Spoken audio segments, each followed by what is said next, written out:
মেহুকে প্রতিদিনের খাবারেই ওকে সবজির সাথে মাছ দেওয়ার চেষ্টা করি। এ রাতেই শুভ আর রাজু আঙ্কেল মেহুকে এই কই মাছগুলো ধরে দিয়ে গেছে। আর এরকম সকালবেলা মাছ লাফাতে দেখে সে তো খুব খুশি। কই মাছটা খাওয়াতে আমার একটু ভয় লাগে, কারণ অনেক ছোট ছোট কাটা থাকে।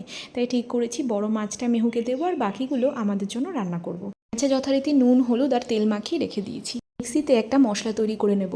দিয়েছি রসুন, আদা, গোলমরিচ, 1 চামচ জিরে আর কাঁচা লঙ্কা। বানাবো লেবু মরিচ কাতলা। কড়াইতে তেল গরম হয়ে গেছে, মাছগুলো ঢেলে দিয়েছি। এপিট ওপিট লাল লাল করে ভেজে তুলে নিয়েছি।